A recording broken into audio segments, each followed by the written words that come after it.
السلام علیکم، welcome to my YouTube channel relation with Islam. امید کرتی ہوں آپ سب خیریت سے ہوں گے۔ آج کی اس ویڈیو کا ٹاپک ہے حصول علم میں شرمانا۔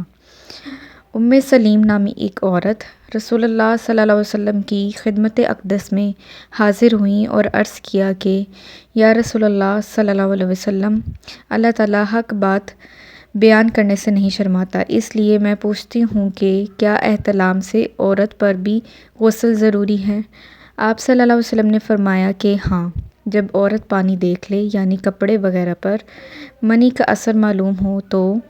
یہ سن کر سلمہ رضی اللہ عنہا نے شرم کی وجہ سے اپنا چہرہ چھپا لیا اور کہا یا رسول اللہ صلی اللہ علیہ وسلم، کیا عورت کو بھی احتلام ہوتا ہے؟ آپ صلی اللہ علیہ وسلم نے فرمایا ہاں، تیرے ہاتھ خاک آلود ہوں پھر کیوں اس کا بچہ اس کی صورت کے مشابہ ہوتا ہے، یعنی یہی اس کے احتلام کا ثبوت ہے۔ یہ تھی صحیح بخاری کی حدیث نمبر 130۔ ڈیلی احادیث سننے کے لیے میرے چینل کو سبسکرائب کریں۔ Thank you.